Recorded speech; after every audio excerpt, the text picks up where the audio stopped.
This village is where Finan's life started.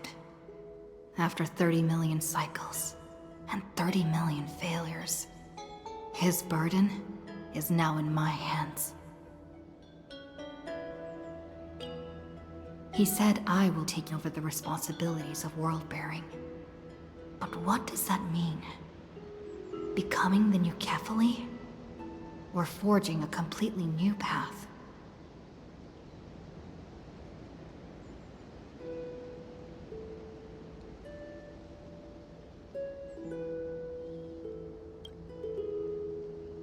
This duty is far too heavy, and it'd be unwise to be blindly optimistic. Maybe we are doomed to fail, just like how Finan was doomed. It'd be yet another fruitless attempt, and yet another tragic sacrifice. But I keep feeling that it's not the time to despair just yet. Is it because Dawn Hung and March 7th are still here? Or is it because of Cyrene? There are still too many secrets yet to be unveiled in Amphoreus. Here's hoping that one of those secrets can end up turning the whole situation around. Thinking hard over there? I finished packing. I decided to just bring these few things in the end. See? There's a journal, a quill pen, and the ceremonial blade of the Priests of Time. Holding it calms me down for some reason. The scent of the black tide is now calm. Finan must still be fighting them in some way. This will be Amphoreus' final flame chase journey, but it won't be the end of us. It'll be the beginning. Friend, are you ready to become a hero?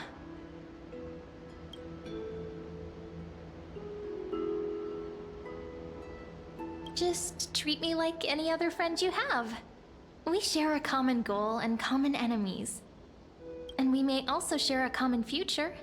A future that has never emerged in any other cycles before. I believe in you, friend. If you still can't get used to it, just call me Mem like you did before. Just kidding.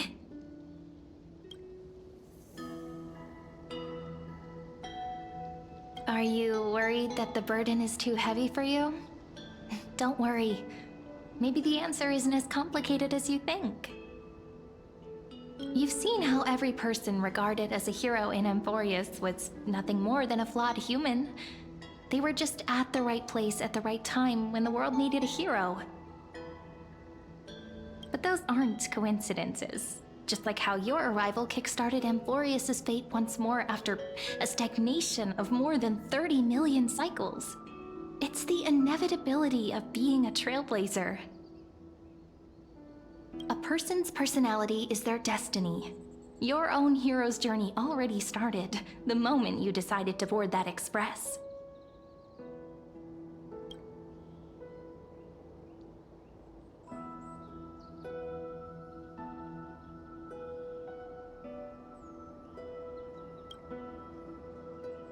That promise might be far too heavy. But I believe in you, friend. The Trailblaze's duty has always been a heavy one. In other words, since you've already saved so many worlds, friend, you should be used to being called a hero by now. Maybe you can tell me those stories as we travel. That way they can become our shared memories too. Let's trailblaze onward like before and create a future that's worth being remembered.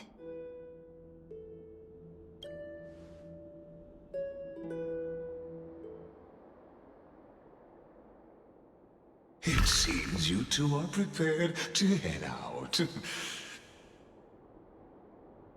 Then you should indeed treasure the view before you. For you do not have much time left to enjoy such solitary delights.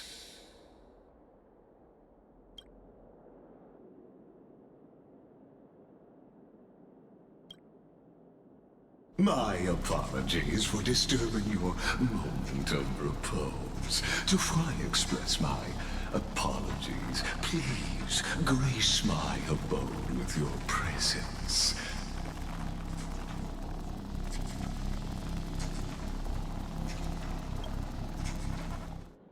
So I may demonstrate the full scope of my hospitality.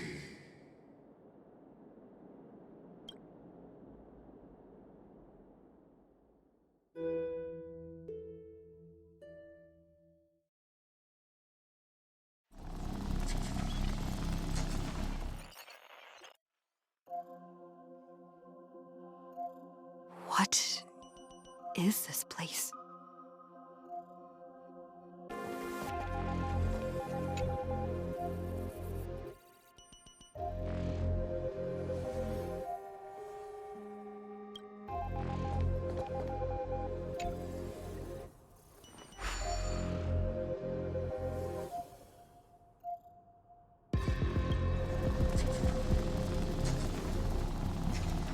Outlier. Executing command. Record.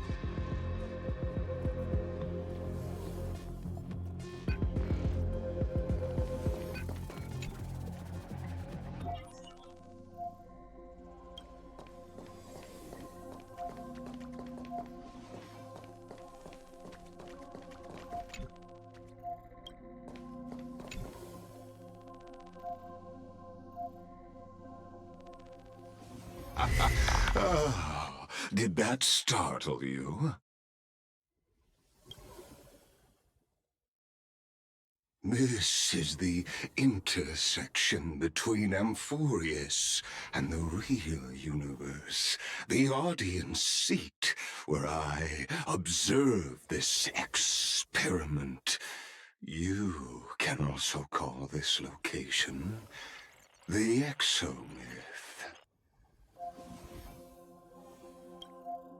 What you see is the true form of the eternal land and the 12 demigods after they've shed their disguise of legends. Doesn't it look marvelous? Amphoreus is like a microcosm of the cosmos. People love to portray the romance of the starry skies, but their tales often forget a different and far more truthful type of universe. The moment ancient Antikytherans sketched geometric shapes on the sandy beach and recorded the first numerals and symbols on parchment, the universe turned into a silent equation flowing under the pen of these relentless decoders. Erudition. It was once the mother tongue of the Creator, the pen of divinity, and the first lyrical verse ever written by free will.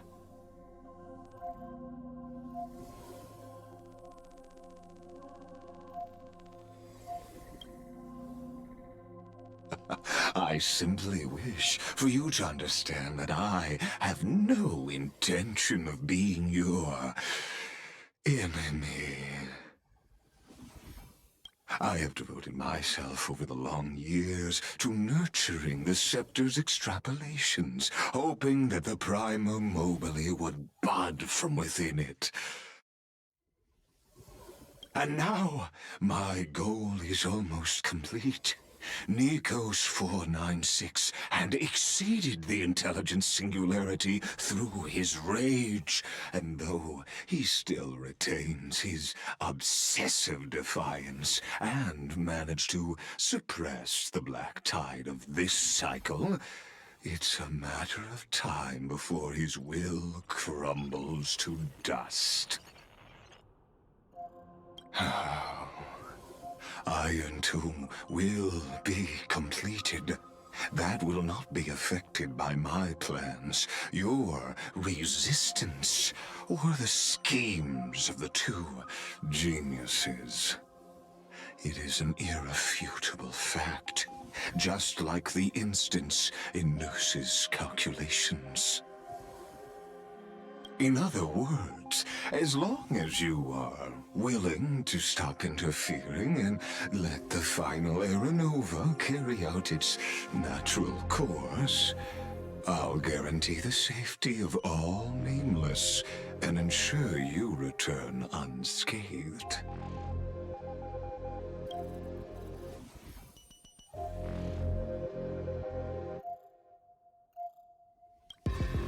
You've always had a choice, my lady. You can either accept my sincerity or face the consequences of defying it.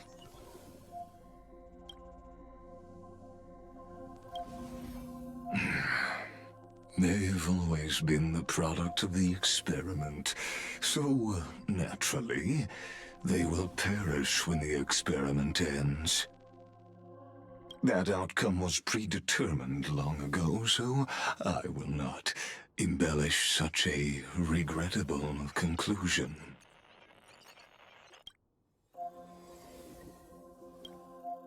Ah, yes.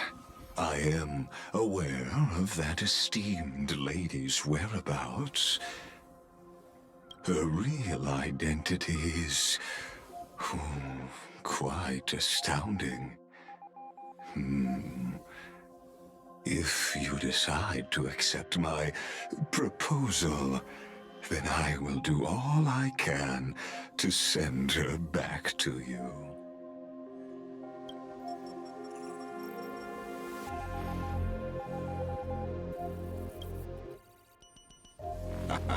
You are indeed worried about your safety and that of your companions. Rest assured, as a fellow pathstrider of this path, Nanook's gaze left a brand on your soul long ago. You harbor the seed of destruction within you. But you need to learn how to use it in the right way. That vital knowledge is also my bargaining chip in this negotiation between us. For there are few in this world who are truly capable of such a feat. And I happen to be one of them.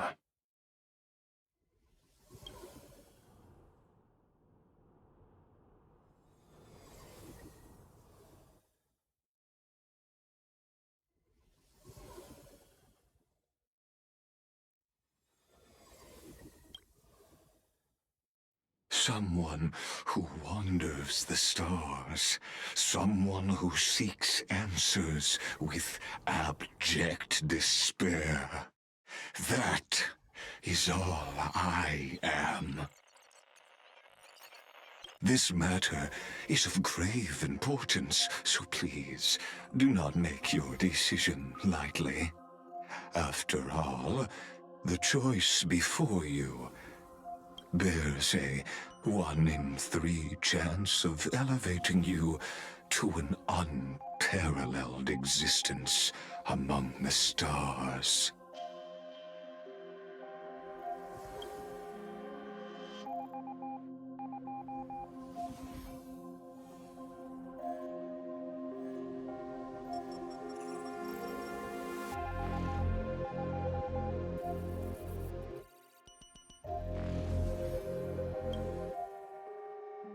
Ruling over is not exactly the same as unparalleled.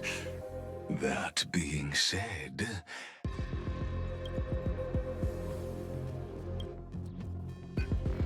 I now see the full scope of the determination in your words. You may now continue your travels.